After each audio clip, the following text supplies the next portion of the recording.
Assalamualaikum anak-anak ibu. Selamat pagi anak-anak ibu. Apa kabar anak-anak ibu semua? Alhamdulillah semuanya baik-baik dan sehat ya. Nah sekarang ibu akan mengabsen anak-anak ibu. Putri hadir, Silvi hadir, Sinta hadir, Cindy hadir, Putra hadir, Kelvin hadir. Baiklah, sepertinya anak-anak ibu semua hadir ya. Sebelum kita memasuki pembelajaran, lebih baiknya ketua menyiapkan doa dulu terlebih dahulu. Baiklah, berdoa dimulai.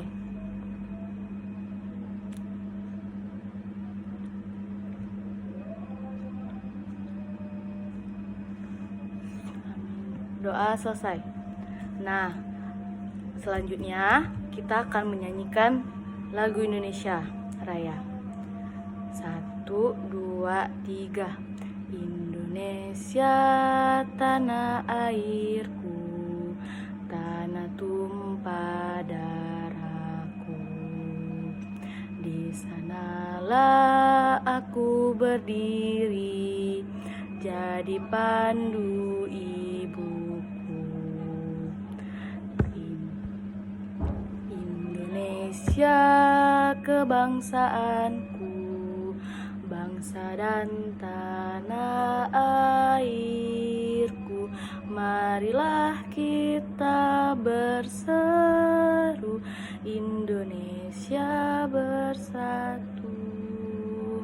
Hiduplah tanahku, hiduplah negeriku, bangsaku, rakyatku semuanya.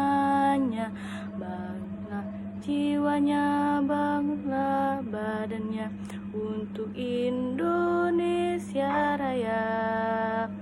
Indonesia Raya, merdeka, merdeka, tanahku, negeriku yang ku cinta. Indonesia Raya, merdeka, merdeka, hiduplah Indonesia Raya.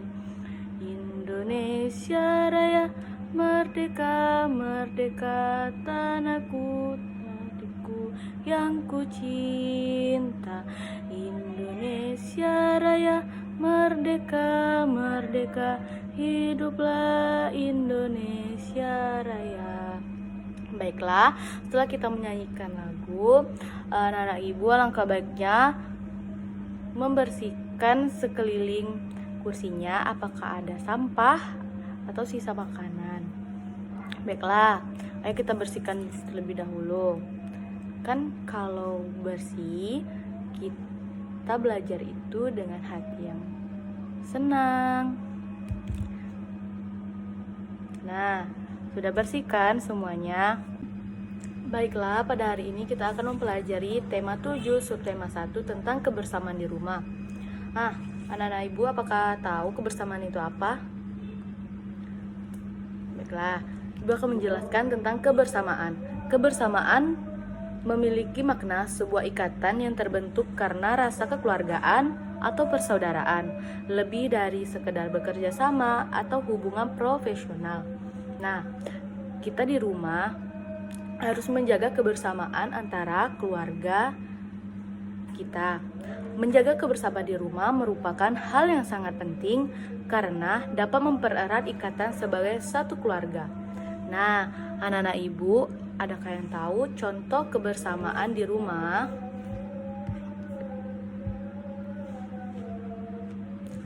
Betul. Anak-anak ibu, adakah yang tahu contoh kebersamaan di lingkungan keluarga kita atau di lingkungan di rumah? Ya, Putri silakan. Betul, contohnya yang itu makan bersama bareng keluarga, melakukan ibadah bersama, menonton TV bersama, membersihkan rumah bersama, saling mengobrol bersama, membantu memasak makanan bersama, selalu bekerja sama dan gotong royong, belajar bersama, selalu bermusyawarah dalam melakukan sesuatu, saling merawat anggota keluarga yang sakit. Nah, itulah contoh kebersamaan di rumah. Baiklah anak-anak ibu semua, sekarang kita belajar tentang kebersamaan di rumah. Nah, buka halaman 5 tentang kebersamaan di rumah Siti. Sekarang anak-anak ibu amati cerita yang ada di kebersamaan di rumah Siti. Ibu kasih waktu 5 menit ya.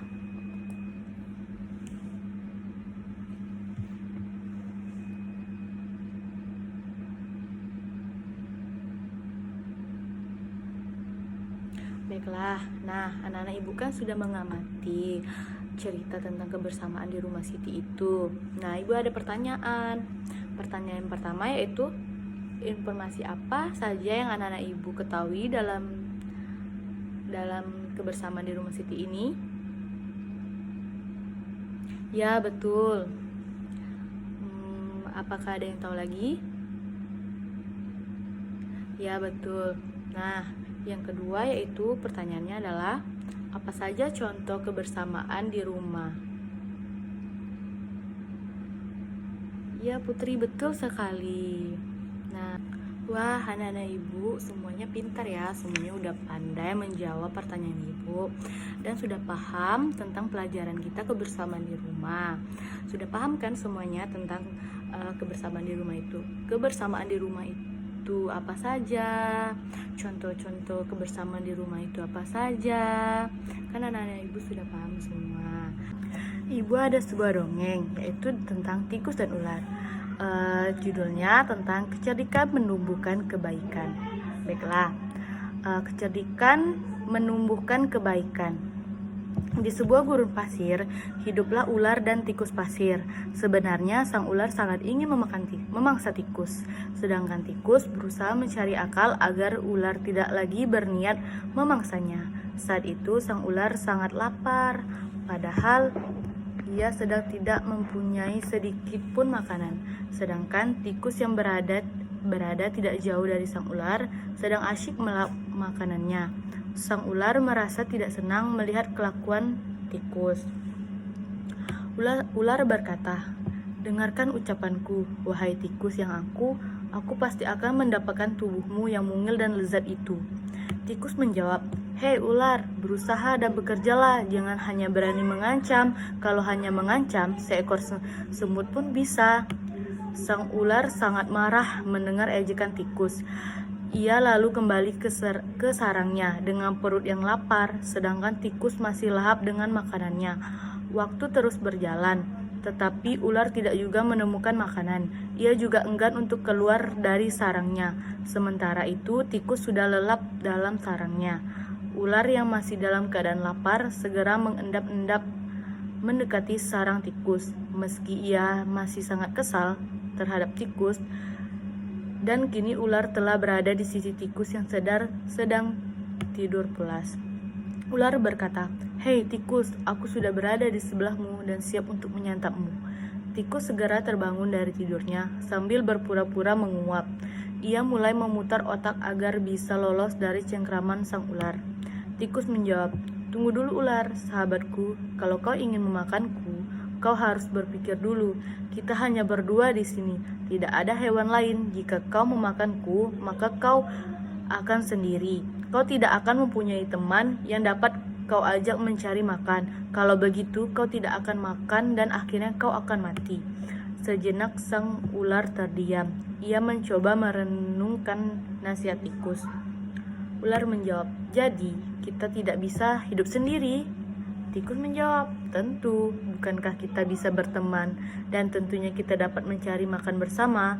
Bukankah itu lebih menyenangkan daripada nantinya setelah kau memakanku, kau hanya akan hidup sendiri?" Ular mengangguk tanda mengerti. Ular berkata, "Baiklah, kalau begitu maafkan aku." Tikus pun memaafkan ular. Mereka tersenyum bahagia, kemudian beranjak mencari makanan bersama-sama. Demikianlah kisah tikus dan ular dalam dongeng kecerdikan menumbuhkan kebaikan. Baiklah, sekarang anak-anak ibu menjawab pertanyaan di halaman 7 dan kerjakan di buku latihan ya. Baiklah anak-anak ibu semua, pembelajaran kita pada hari ini telah selesai. Nah, kita akan menyimpulkan pembelajaran kita pada hari ini bersama-sama. Baiklah, anak-anak ibu, adakah yang tahu kebersamaan itu apa? Ya, kebersamaan itu adalah suatu hal yang sungguh indah sekali. Karena setiap manusia pasti menginginkan kebersamaan dengan orang yang dicintainya, terutama di lingkungan keluarga. Sehingga kebersamaan dalam hal apapun itu sungguh sangat indah sekali kita rasakan.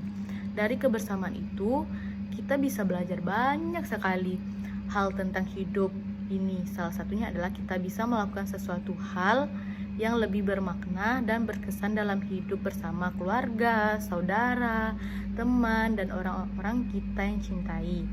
Dan masih banyak lagi hal yang lain mengenai arti kebersamaan itu.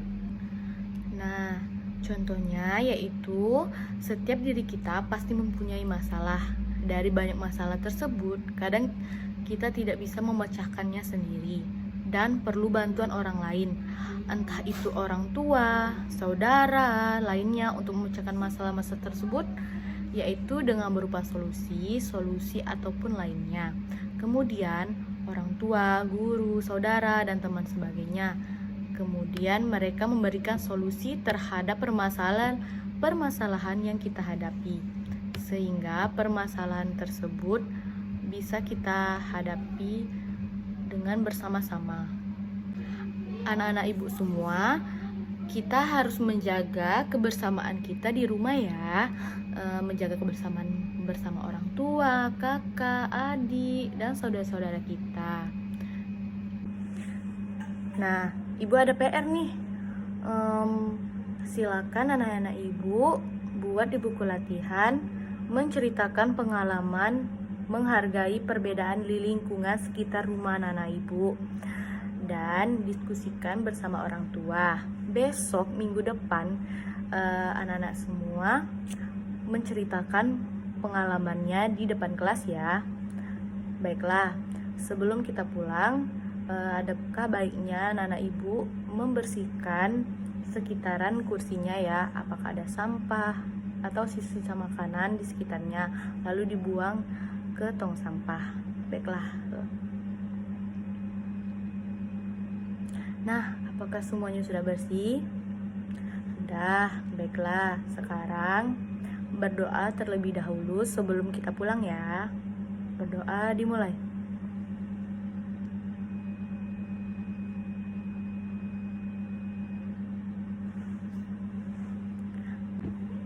Sampai jumpa minggu depan anak-anak ibu semua. Hati-hati di jalan ya. Salam dengan orang tuanya. Ibu akhiri, wassalamualaikum warahmatullahi wabarakatuh.